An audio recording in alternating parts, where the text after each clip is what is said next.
شفا دے تو مریضوں کو تیرا ہی نام شافی ہے، فقط ایک نام تیرے کا سہارا ہم کو کافی ہے۔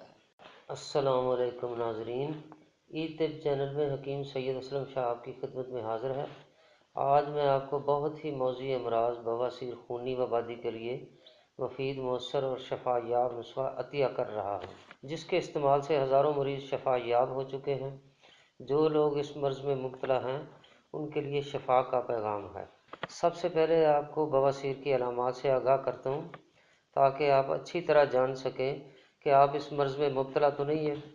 جی ناظرین، بواسیر خونی وبادی کی علامات دائمی قبض رہنے کی وجہ سے مقد کے اندر درد، سوزش، جلن، خارش ہوتی ہے، پخانہ کھل کر نہ آنا، آنتڑیوں میں خشکی کی وجہ سے فضلات کے سدے بن جاتے ہیں، جس کی وجہ سے شدید تکلیف بڑھ جاتی ہے، مقد کی وریدوں کے ساتھ مسے بن جاتے ہیں اور کبھی پخانہ کرتے وقت باہر بھی نکل آتے ہیں، اور مسوں میں فاسد مادے اور خون شامل ہوتا ہے جو اجابت کرتے وقت خارج ہو جاتا ہے۔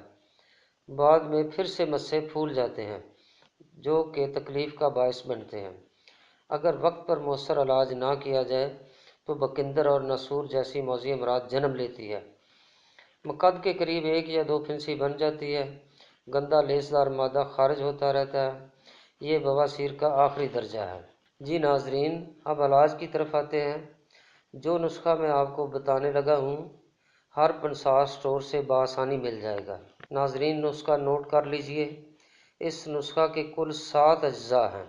پوست حلیلہ زرد 100 گرام، پوست ریٹھا 60 گرام، برگ نیم 30 گرام، مغز نیم 60 گرام، حلیلہ سیاہ 60 گرام، رسوت مصفہ 30 گرام، مصبر مصفہ 30 گرام۔ ان سب اشیاء کو اچھی طرح باریک پاؤڈر کر لیں۔ 500 ملی گرام کے کیپسول بھر لیں۔ 2 کیپسول صبح و شام کھانا کھانے کے بعد ہمراہ تازہ پانی لیں۔ یہ نسخہ خارش الرجی کے لیے بھی بے حد مفید ہے۔ جی ناظرین، علاج کے ساتھ پرہیز بھی بہت ضروری ہے۔ ترش و بادی اشیاء، تیز مرچ مسالہ جات، تلی ہوئی اشیاء، چکن، بڑا گوشت، بینگن، اچار وغیرہ سے مکمل پرہیز کریں۔ ناظرین، آپ کو میری ویڈیو پسند آئی ہے تو لائک کریں اور میرے چینل کو سبسکرائب کریں اور بیل آئیکن کا بٹن دبائیں تاکہ میری آنے والی ہر ویڈیو آپ تک پہنچ سکے۔ مشورہ کے لیے میری ویب سائٹ اور واٹس ایپ پر بھی رابطہ کر سکتے ہیں۔ شکریہ۔